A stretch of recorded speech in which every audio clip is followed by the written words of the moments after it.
and welcome to yet another interesting moment with us on Transportation Agenda Magazine, where we x-ray issues in the transportation sector. My name is Abike Awujobi, and my guest today was a former Permanent Secretary, Ministry of Transportation, Lagos State, but now holds sway as the head of department, School of Transport and Logistics, Lagos State University. It's my pleasure to welcome Dr. Taiwo Salaam to the program. Welcome, sir. Thank you very much. Viewers, good afternoon. You're welcome. Thank you so much. So you've transitioned from the civil service to the academic world. How is it, the transition? How has it been for you?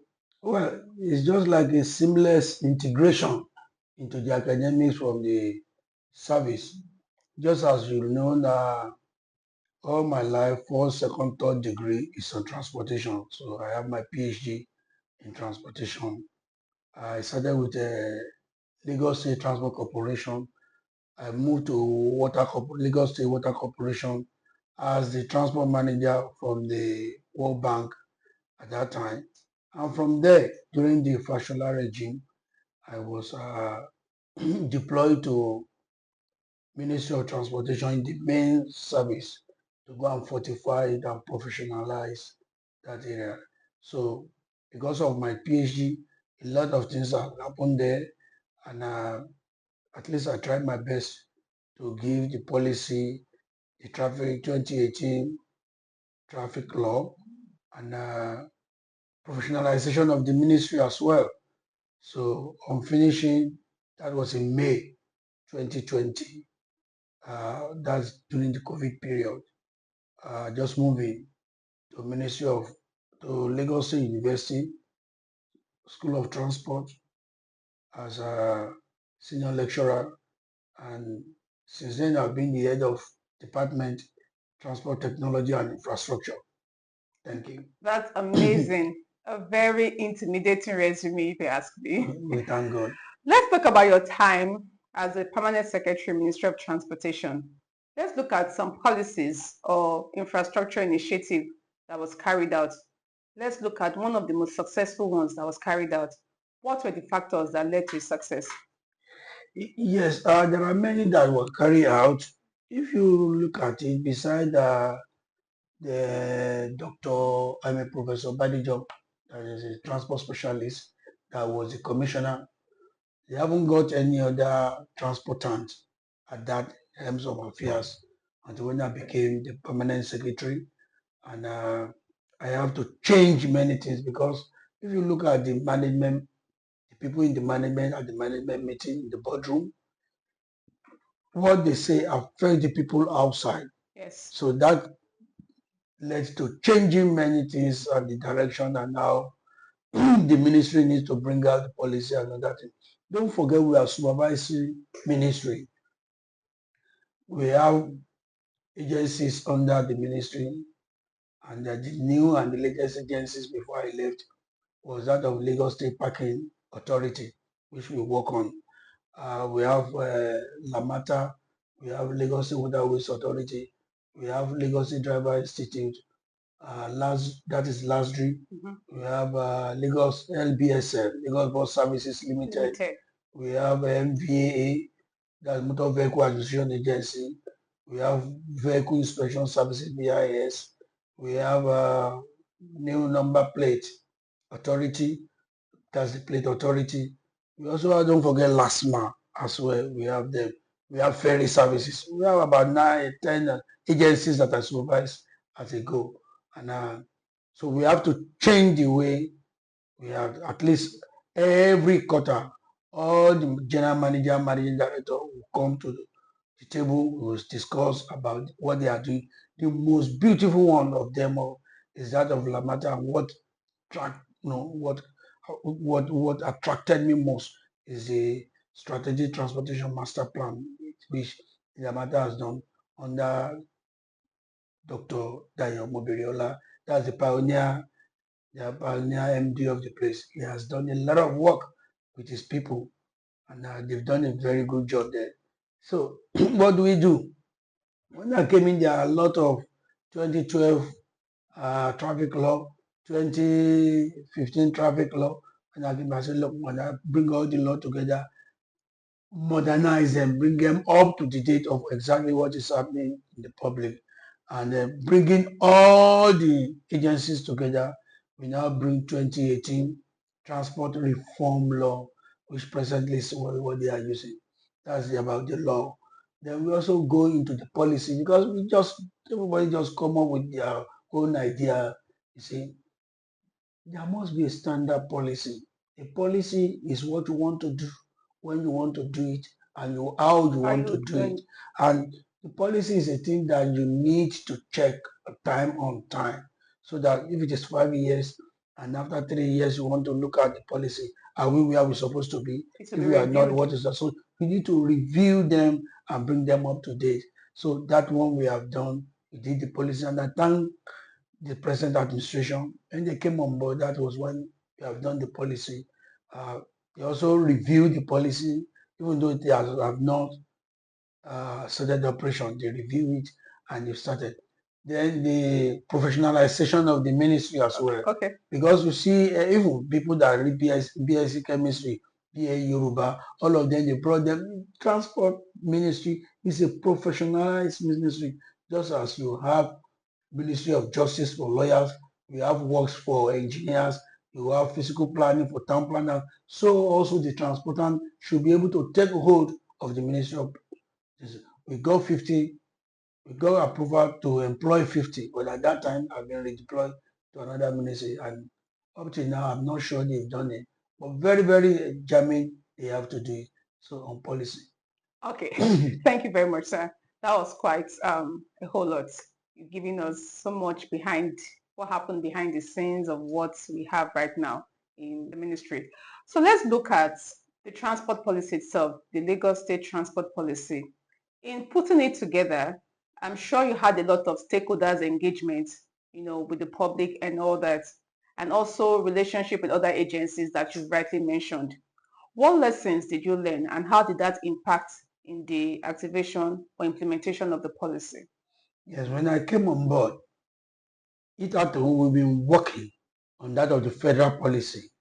And that is why transport has not been able to achieve a lot in Nigeria as of today. Because everybody just come on. So they believe transport is where Jig and Harry can come on board and bring their own idea and say, let us do it this way, let us do it that way. You will discover some areas that they've already tarred, and people are not making use of the road here because there is nothing there, politically built road. So we're now looking at the economically and commercially built road that gradually can now be transcended to politically built road. But that's one aspect of it. Another aspect of it is that there is no document that if you come as a foreigner and as an investor, you want to invest. Which area do you want to invest? You want to invest on rail. The first thing you will ask for, where is your country's policy? Unreal. So because our policy will show you about the infrastructure, the corridor, the laws, and every other thing that you need to know about the operations and how you need to do it, and then revert to us. So if you want to go on road, what system are we using on our road? How do we use it? All these things you need to know. Are you bringing buses? Are you bringing trams? Are you bringing cable car? There must be a policy. This is what we want to do. Come and invest. This is how we want it. Let us sit on the table. And this is the time we want it done. So how do you want it? Is it PPP? Is it build, operate, and transfer? All these things we need to sit down and discuss it. That must be a document for that. And that is what policy is all about. So it is that what brought me up and said, okay, fine. Since we don't have one, and federal is dragging on the policy that we have already put on ground, let us come together and do this policy. So all the agencies were there, all the institutionals were also brought in, like in this Lagos State University, we have Professor George, Professor Aseneme, and other institutions too. We will go as far as Yaba Tech to go and bring professionals, LASU, OSU. We went to Unilag, all these things. We also call stakeholders, the unions and others, to come up and see. It is not that this is the way we are doing it. So we have to look at the way they are doing it and it's being worked over there. And that is the way we also need to look at, because if I'm a bad person, you don't first study my bad character. Yes. If I'm a good creative, study the good part of me. And that's it. And that's how we get the policy. So in all of this, the fact that all these people were part of the project, the question is, how has it impacted in the implementation? A very beautiful and technical question. During the last regime, we did traffic summit in Lagos. And the result of the traffic summit was not left to the Ministry of Transportation alone. Okay. The administration then set up committee, think tank committee, to follow us, to make sure that everything we said that we wanted to do at that time, they were monitoring the progress. Okay. So to answer your questions, I will also seek an advice the present regime before they go to set up committee on implementation of the policy, so that it will not just be any document that we put on the somewhere that will get dust, that will be dusted. So a committee is necessary to set up where are we this year on this policy? Where are we going? In another 2-3 years, are we there? Can we review the policy and move forward? So these are the people, they set up a consultant to follow us up. Again, when we were also doing Lekki Free Trade Zone, I happened to be the vice chairman technical. The governor was the chairman technical, and we are able to work on both on Dangote, on Chinese, on the seaport, and other things there. So a committee was set up, which I headed. So government need to set up committee to look into this, because I'm not sure they have started working on the policy. They need to take the policy, somebody that's going to take rail, somebody that's going to take road, somebody that's going to take air, somebody that's going to take water. And they should not leave Lamata alone to this. They should make sure, because Lamata has people that can be of assistance. And look at the STMP2, Strategic Transportation Master Plan of Lamata. They have consultants that are working with them to ensure that those strategies see the light of the day. That's very interesting. Let's look at Lagos State and one of its challenges, which is congestion. Lagos is highly congested. We all know that. But in your own opinion, what would you say is the major bottleneck affecting getting a lasting solution to easing congestion in Lagos? Is it legal? Does it have to do with Thank you. funding and all that? The issue of if you look at Lagos, Lagos is a mono traffic. In the morning, everybody they are rushing to Lagos, and in the evening, everybody are coming out of island, out of Lagos. If you look at the population of Lagos Island itself, I don't think it's up to 1 million. But if you look at the population during the daytime, it's over 10 million, because people are coming for commercial purposes, offices, and other things. So now everybody moves to Lagos, everybody come out of Lagos. In the process of doing that, there are snag. And what are the causes of this snag? The causes of this snag is between you and I. It is the way we drive, sometimes infrastructure too. You see, when we look into the problem of traffic congestion from on Third Mainland Bridge up to this Eco Hotel and up to CMS. So what did we do that time? We did transect drive. Transect drive. Transect drive. That is what we did at that time. I happened to get 14 vehicles of a VIS and last mile combined together. So when it's 5 a.m., a vehicle will leave. It's going to Lagos. What are they going to do?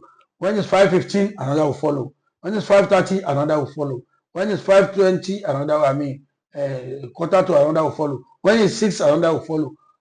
We did that up to, we calibrate ourselves to do that up to 8 o'clock. So everybody, the time you depart, you have to note it. When you get to where there is a congestion, you note it. When you leave the congestion, you note it. When you get to, and we have nodal points. You are living at a toll gate. When you get to Oworo, we want to know when you get to Oworo. When you get to Third Mainland Bridge, you climb Third Mainland, we want to know. When you get to Unilag Junction, we want to know. When you get to Yano Adekunle, we want to know. When you get to Adeniji, we want to know. When you get to Obalende, we want to know. When you move down Osborn, we want to know. When you get to Falomo, we want to know. When you get to Akadeshola, we want to know. When you get to Ozumambadwe, we want to know. Up till when you get to Tokumbo, where we have a hotel, we want to know. So those are the nodal points that we have already picked for them. Ditto that of the CMS too. So we now realize that if you leave as early as that, it's good for you. Less than 45 minutes, people are already at the island. Immediately it's getting to 6:30, 6:45, then you started facing it. Okay, when you get to the conjunction place, note it down. That is your congestion location. You note it down. Then you now continue reading your odometer till you leave that congestion time. Then that is your congestion distance. You have to note it down. Then the time you spend inside that congestion, you have to note it down. That's congestion time. So we did all this in and we work everything out. And we realize that in the morning, because it's the people that are already at the hinterland, have already brought themselves towards a narrow one way, one corridor that all of them will take to Lagos.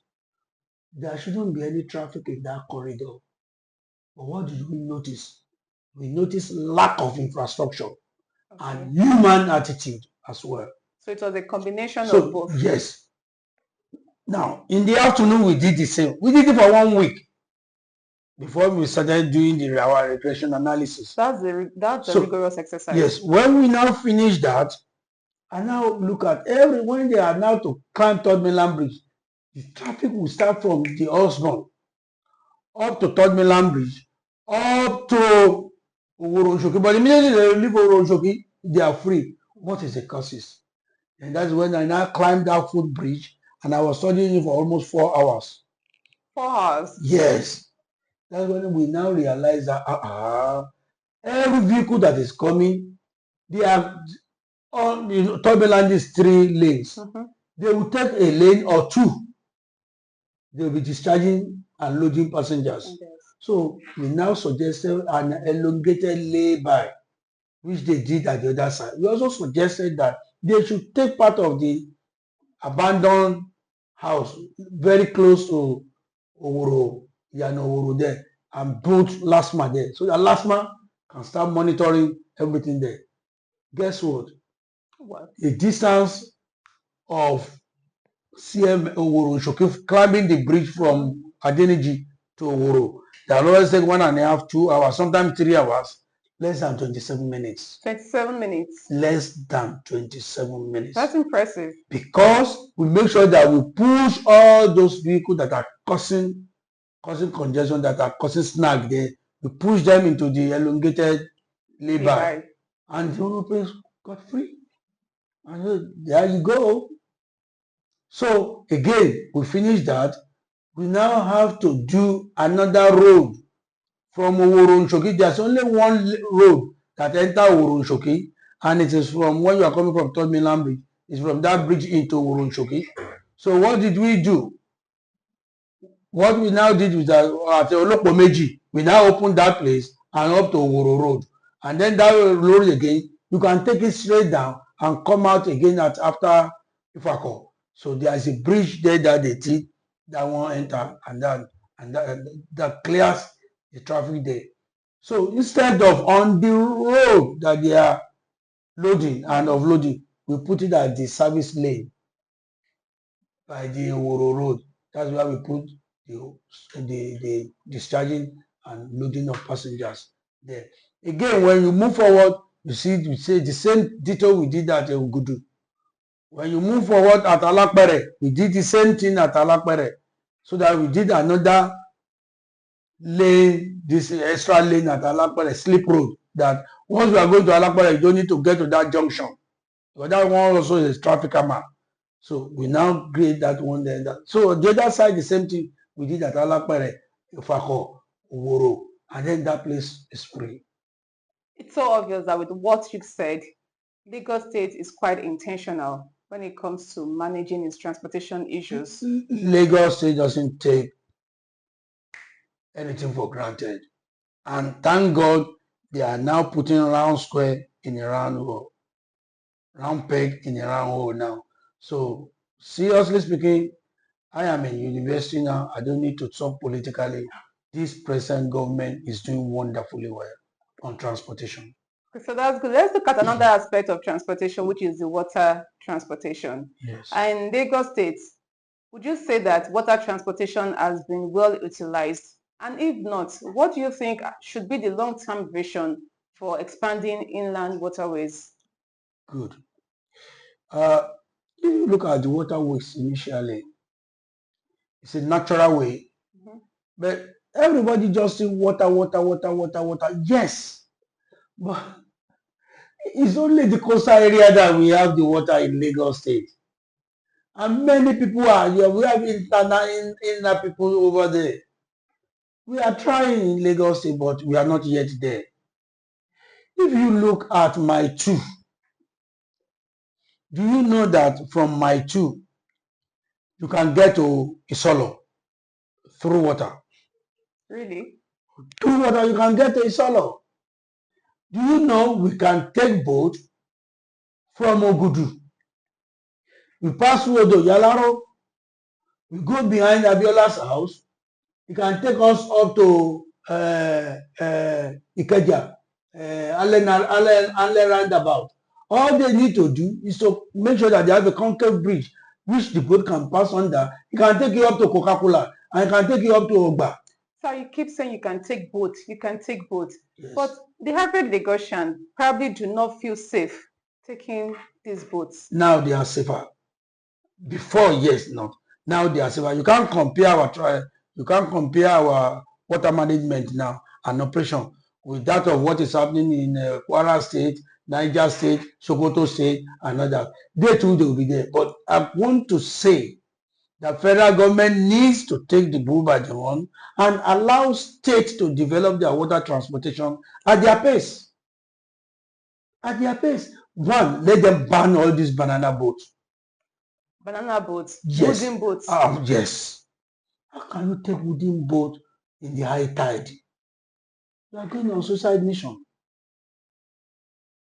And those pilots, sometimes most of them go and interview them and see. Sometimes they are taking the gogoro because of the wind, the weather there is too cold. Okay. So they need to shack.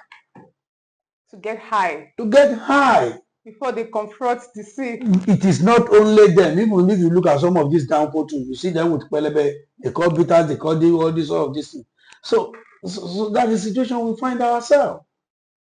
You cannot ride boat if you don't put on your life jacket. And you cannot pilot a boat if you are not licensed.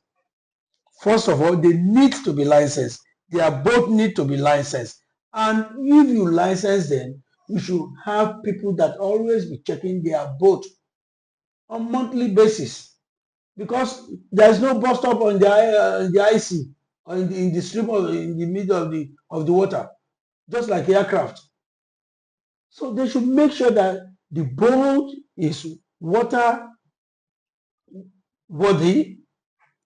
The driver, or that is the pilot, the captain, must also be in the right state of mind.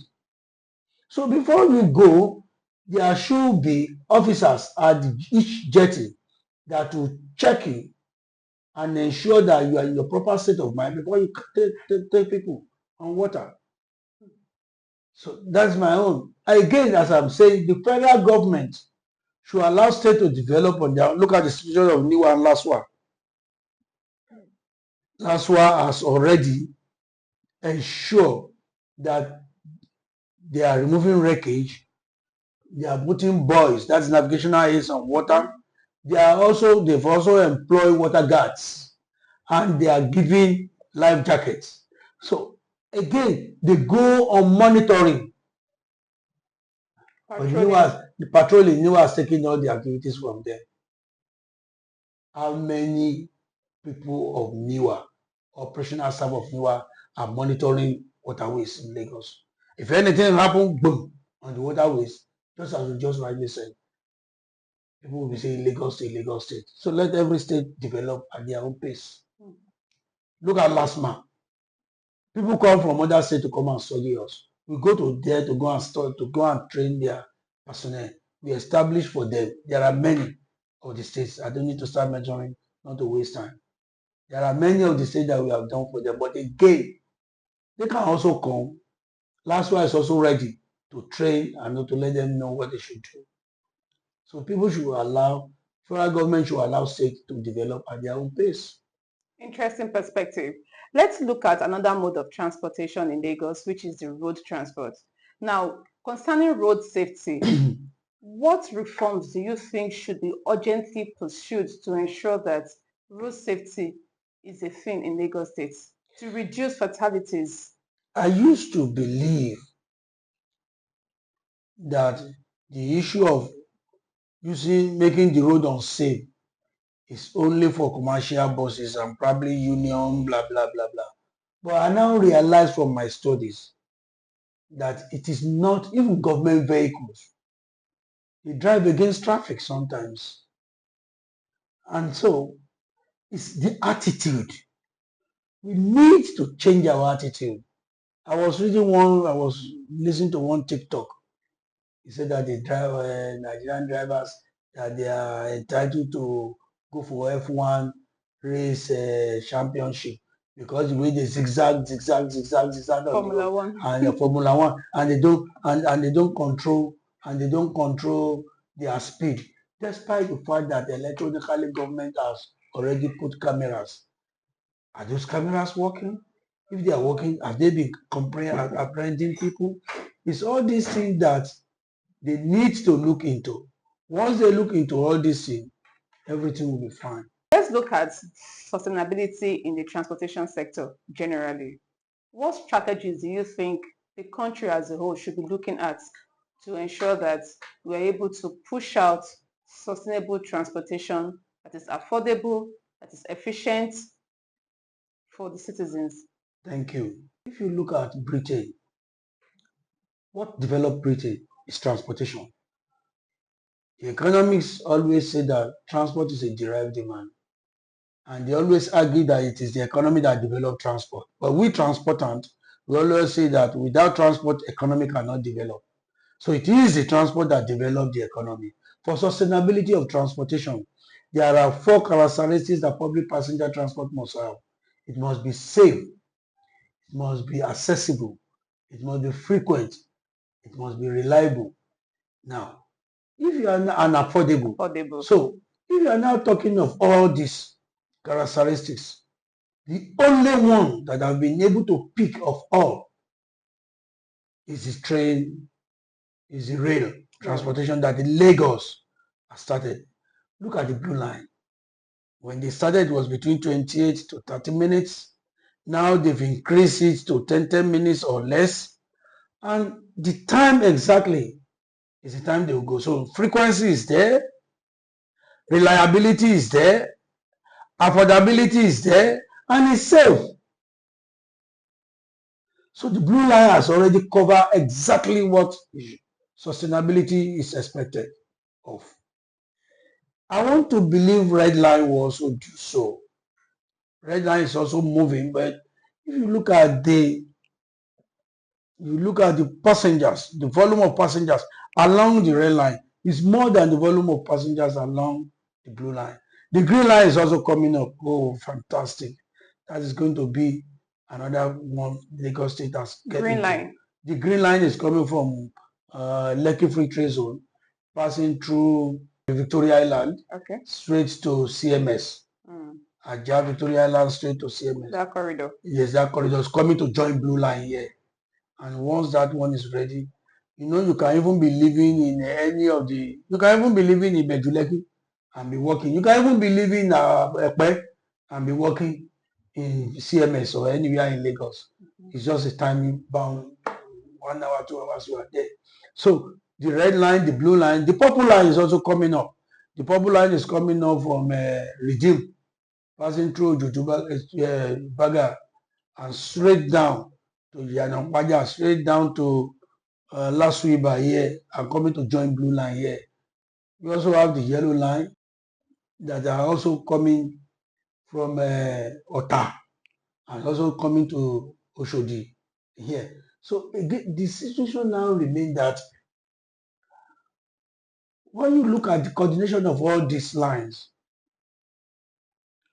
the red line should be able to link airport, which is already on the this thing. So what they need to do is to link it to the airport. That is one. They should also be able to link it to Lagos State Secretariat to be able to move south. That is one aspect of it.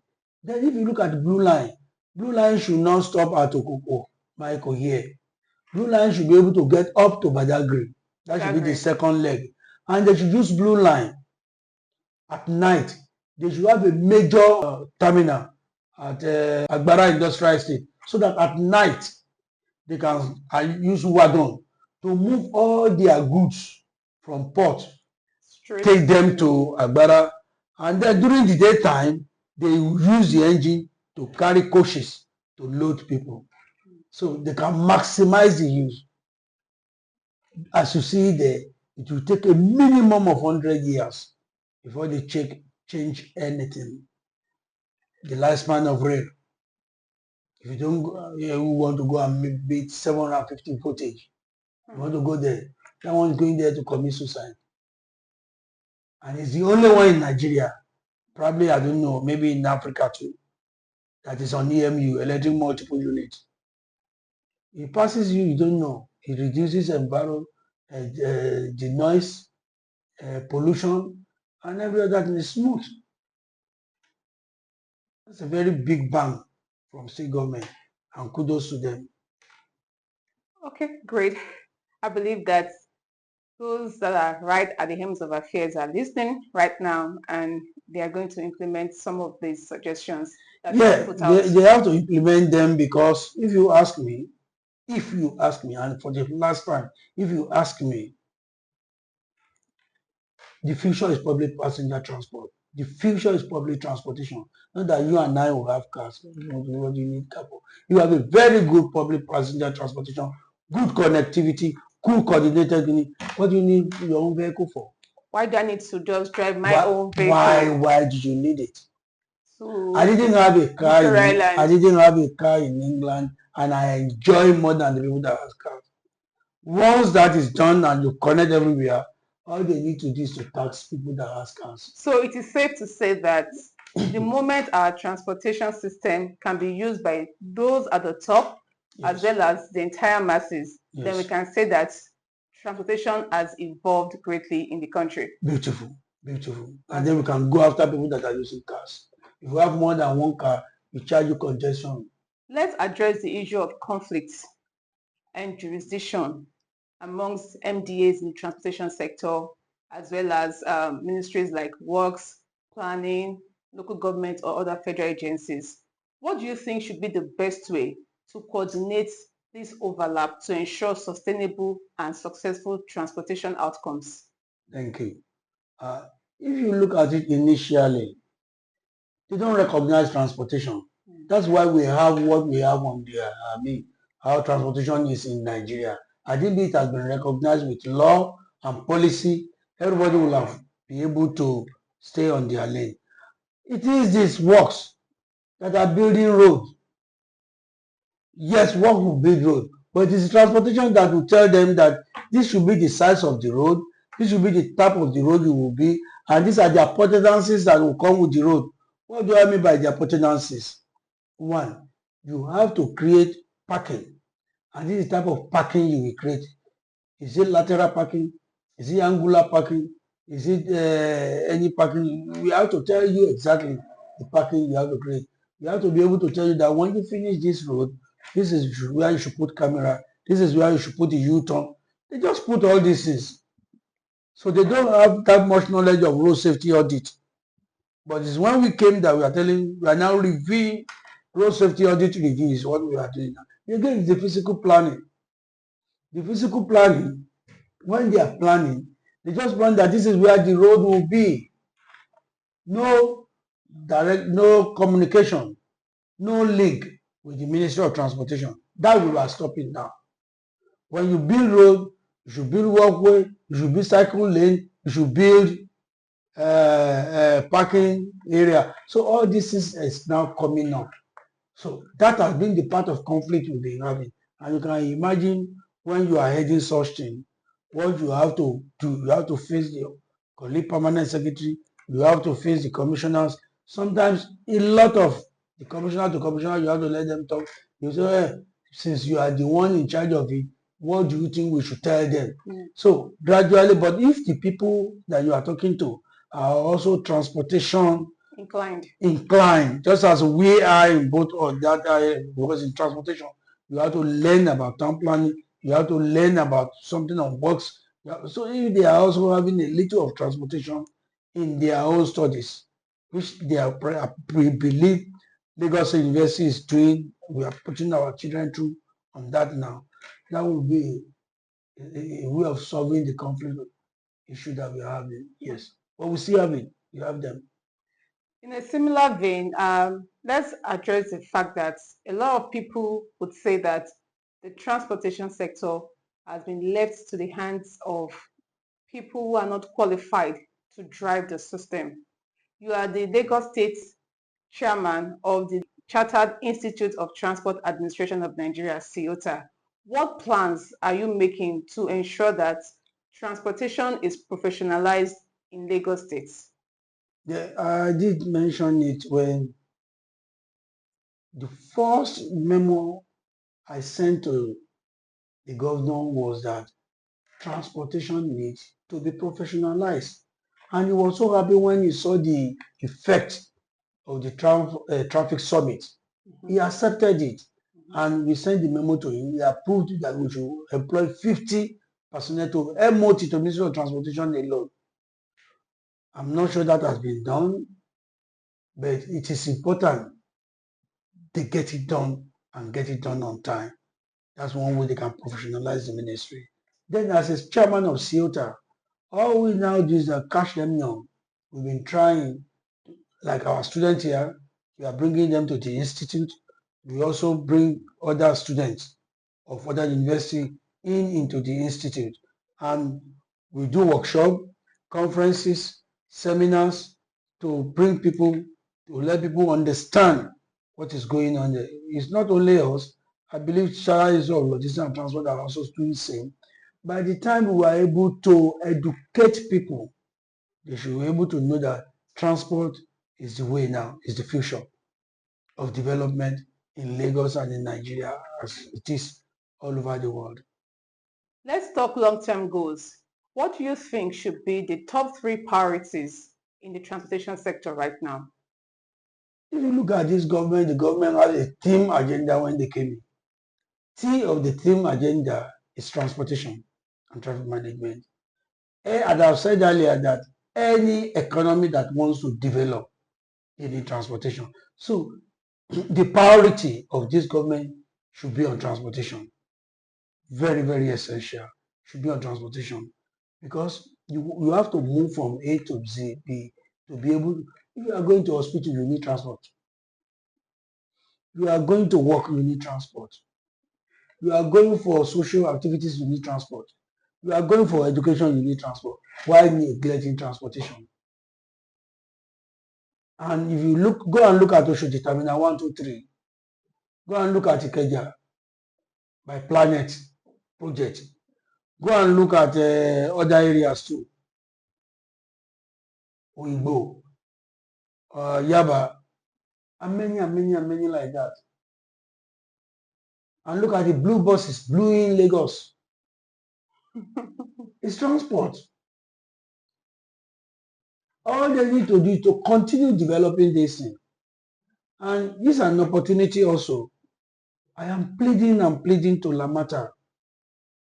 It is a gradual process. They should not take it that it must be immediate. This gradual process, they should follow it to the conclusion end that all the yellow buses, all the unions are brought in. They should bring them in a way that they will be in charge of road public passenger transportation as they are in charge of rail. They should. Because, oh my God, when are we going to be there? Do you see downfall bus coming and you see somebody hanging at the back or hanging at the side? You know it's going to cost you £500 if you even bring out your hand. In England, you are driving, it's your car, and you wind down and you bring out your hand. Really? It's going to be £500. That is that's the penalty. You can't do that. £500 in naira, how much is it? That's so huge. Enforcement. But you cannot enforce what I don't know. And they say there's no ignorance of law. Therefore, education. We continue to be educating people. As we are educating, we are enforcing. As we are educating, we are enforcing. But let us start both. We need the combination of both. Engineering, fine. Engineering is being done perfectly well now. But we need the combination of enforcement, and you can't even abuse traffic police. You want to abuse traffic, we have metropolitan police, we have traffic police. You can't even abuse traffic police. Talk less of beating, maiming, killing last man. And their responsibility is to ensure free flow of traffic. And you said that what they are doing is not good to you. And descend on them. I was watching another clip. They descended on the VIS at my 2. All these things are wrong. When they are dealing with them, they should show it on the television. They should show their face on the television. Let people see them. To deter others from doing so. Let them know their terror. And let them find them. In underground, that is tube in London, it's boldly written that you don't assault our staff. Assaulting staff can lead to fine or life imprisonment. That's how they put it. So you choose the one you want. Thank you so much, sir. You just ended it on a very optimistic note. You choose the one that you want. But I'm sure that Lagosians and everyone watching this program definitely will want a state that has free flow of transportation, efficient transportation, as well as safe transportation. Our guest has been the former permanent secretary, Ministry of Transportation in Lagos State, and currently the head of department of the School of Transport and Logistics, Lagos State University, LASU, Dr. Taiwo Salaam. Thank you so much, sir, for all the insights that you've shared with us on today's program. I'm sure that our audience, they love it, they value it, and they will make it a reference for them. So this is the point where we say goodbye to you. Thank you so much for taking time out of a very busy schedule to watch this program. Please do not forget to subscribe to our channel and follow us across all our social media platforms. Till we'll come your way again next time, please do have a wonderful day. Transportation Agenda Magazine. Export review on land, aviation, maritime, rail, and pipeline. We deliver data-driven analysis, exclusive interviews with key decision makers, and early alerts on transportation projects across Nigeria. Subscribe today. Get a copy of Transportation Agenda Magazine.